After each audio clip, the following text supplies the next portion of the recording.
Le président de la transition, le colonel Assimi Goïta, a procédé, samedi dernier dans la salle de banquet de Koulouba, à la remise des cartes de pupille et des cartes bancaires à 400 pupilles de la nation et de l'État.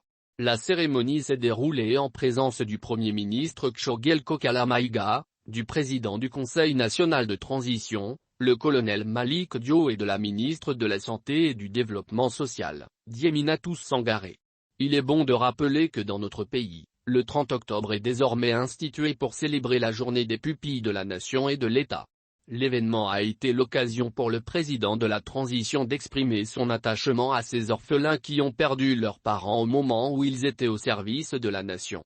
Cette action de solidarité et de reconnaissance de la nation se traduit par une prise en charge des pupilles, à travers l'octroi de cartes de pupilles et de cartes bancaires.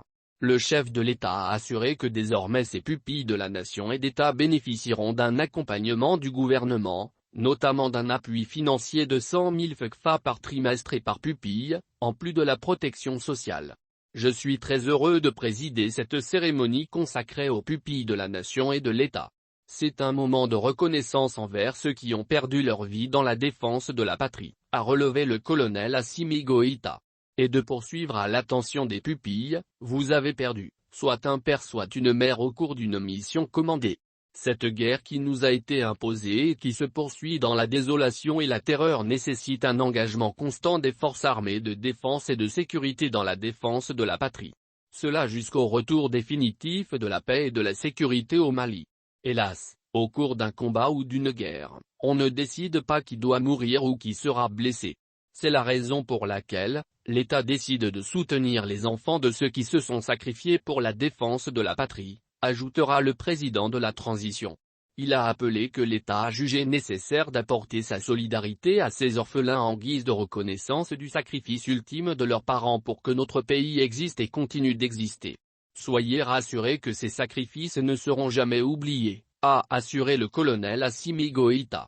Il a également tenu à féliciter et encourager la performance scolaire des pupilles après la proclamation des résultats des examens de fin d'année et les a exhortés à faire plus, car le Mali compte sur eux.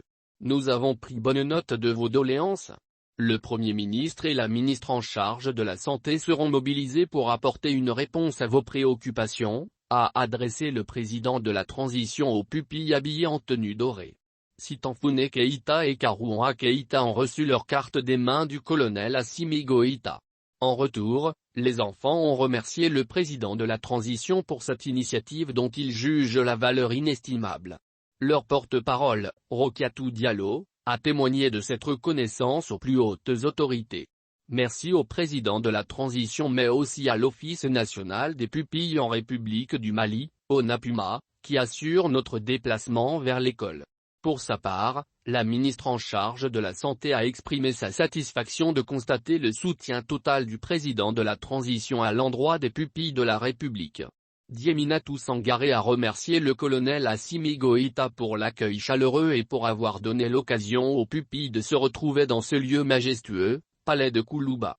Je suis très réconforté, aujourd'hui, d'être reçu à Koulouba par les plus hautes autorités du pays pour la concrétisation d'une promesse, celle de l'institutionnalisation de la journée des pupilles et bien avant la création l'ONAPUMA.